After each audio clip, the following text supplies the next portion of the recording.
বন্ধু বিড়িটা দাও। হ্যাঁ জ্বলাও। বিড়ি যে খাবো, আশেপাশে কেউ নাই তো। যে বারার এক বিড়ি খেতে আইছি, তোর আবার পুঙ্গা শুকিয়ে যাচ্ছে। তোর বাপ আসতেছে না, আমার বাপ আসতেছে। কিরে বন্ধু, তোর তো দিন দিন সাহস বেড়েই গেছে। তাহলে বিড়িটা জ্বালাই। জ্বালা।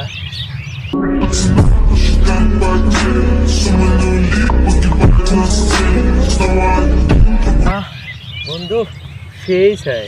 তুলিতে আর যাব না বেগুন তুলিতে। শালা কতক্ষণ ধরে মাঠের মধ্যে কাজ করতেছি, একটা লোকও বিড়ি টিড়ি খাচ্ছে না, তাই আর খাবো। কি একটা পরিবেশ। কিরে, এই বিড়ির গন্ধ, এ তো খুব ঢকের বিড়ি দেখছিস। আচ্ছা, কি দেখাতে পারে? আশপাশে তো কেউ নাই দেখি।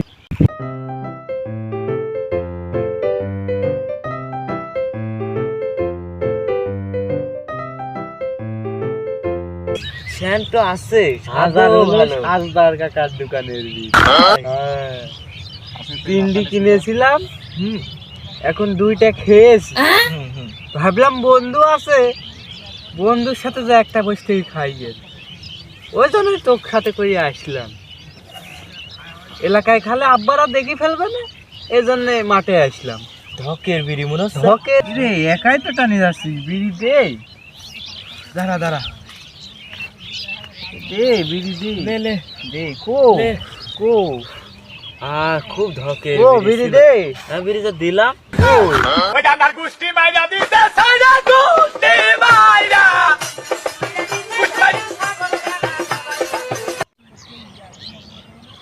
বন্ধু গার মেরেছে পালা ব্যস্তে।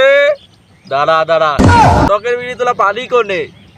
চাচা, এ বিড়ি তো আমার এলাকায় পাওয়া যায় না। হালদারের দোকানে চাচা। নতুন আয়েছে মনে হচ্ছে। হ্যাঁ চাচা। বল বল, পালাস নে। সন্ধ্যাবেলা আসবি না নে, স্যান্ডেল দুটি তো ধুয়ে গেলি, পাবি কোনে? নিয়ে যাই, ভালোই হলো। বাড়িতে দুটি সাওয়াল আছে, স্যান্ডেল দুটি দেবো নে।